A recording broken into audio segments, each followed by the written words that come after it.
Pourquoi? Pourquoi est-ce que tu sais exactement ce que tu devrais faire, mais que tu fais tout le contraire? Tu sais que tu devrais économiser, mais tu cliques sur acheter pour ce gadget dont tu n'as pas vraiment besoin. Tu sais que tu veux manger plus sainement, mais ta main plonge dans le paquet de gâteaux après une journée difficile. Tu sais que tu devrais répondre calmement, mais la colère monte et les mots dépassent ta pensée. C'est épuisant, cette guerre civile permanente dans ta tête. Ce sentiment d'être le passager d'un corps qui n'en fait qu'à sa tête.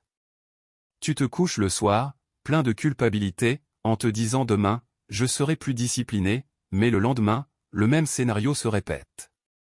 Tu n'es pas faible. Tu n'es pas sans volonté. Tu es simplement victime d'un saboteur incroyablement doué. Ton propre cerveau. Et si je te disais que pour reprendre le contrôle, il ne faut pas plus de discipline, mais plus de lucidité? Si comprendre le plan de ton ennemi était la clé pour enfin t'aligner avec la personne que tu veux vraiment être. Reste avec moi.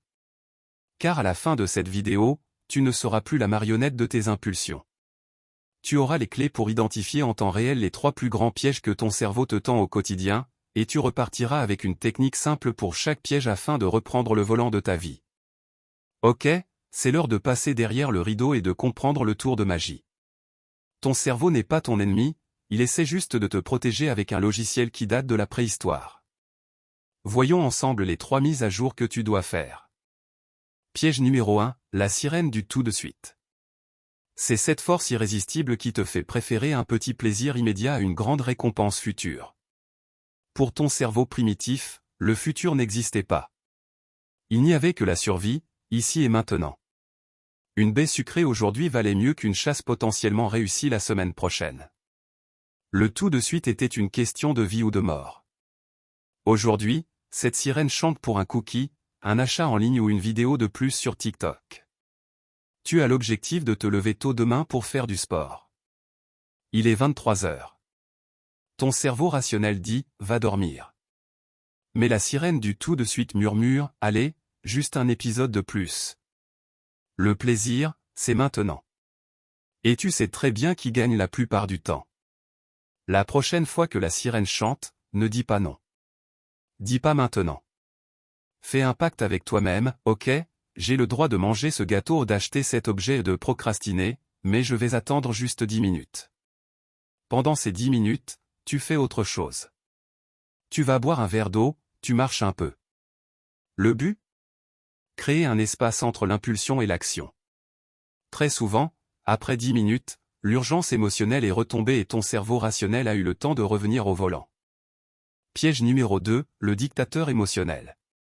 C'est croire que ce que tu ressens est la vérité absolue. Je me sens comme un imposteur, donc je suis un imposteur.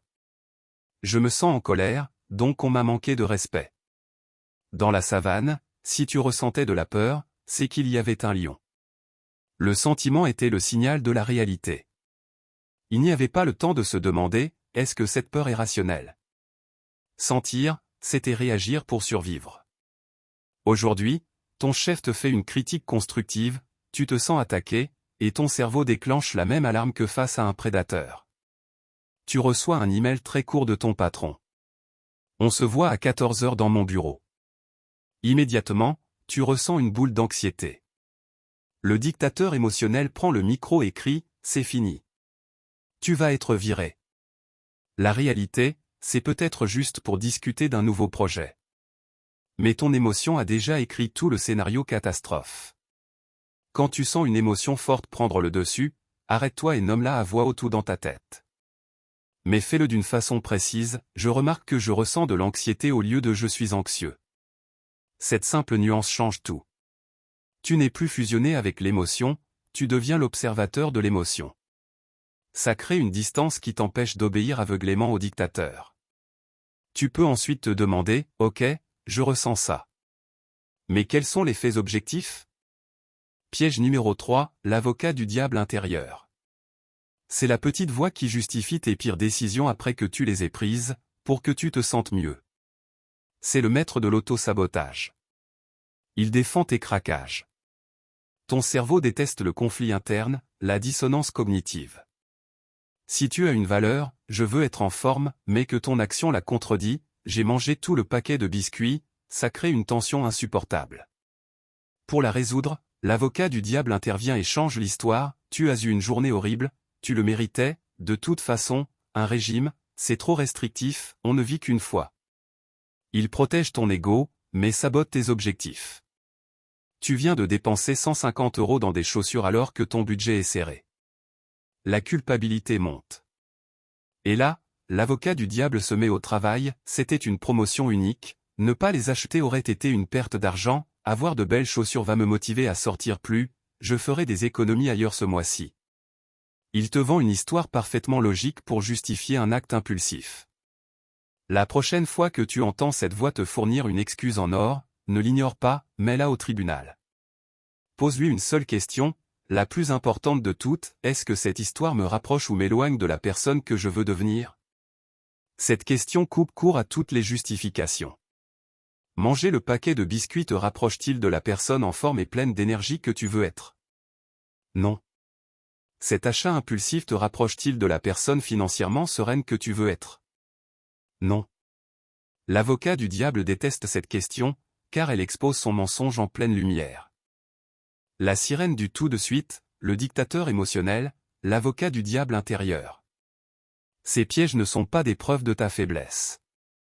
Ce sont simplement des programmes qui tournent en boucle dans ton esprit. Et ce que nous venons de faire ensemble, c'est le premier pas vers le développement d'un véritable super-pouvoir, la métacognition. C'est un mot compliqué pour une idée simple, la capacité de penser à ta propre façon de penser. En comprenant ces mécanismes, tu cesses d'être le passager qui subit les turbulences de ses émotions et de ses pulsions. Tu deviens le pilote. Tu ne peux pas empêcher les orages, les impulsions, d'arriver, mais tu peux voir les nuages se former sur ton radar. Tu peux les anticiper, les contourner et choisir de garder le cap vers la destination que tu as choisie. La liberté, ce n'est pas de ne plus jamais avoir d'impulsion. La liberté, c'est de les voir arriver et d'avoir le choix. Le choix d'agir non pas en fonction d'un réflexe vieux de 200 000 ans, mais en fonction de tes valeurs les plus profondes.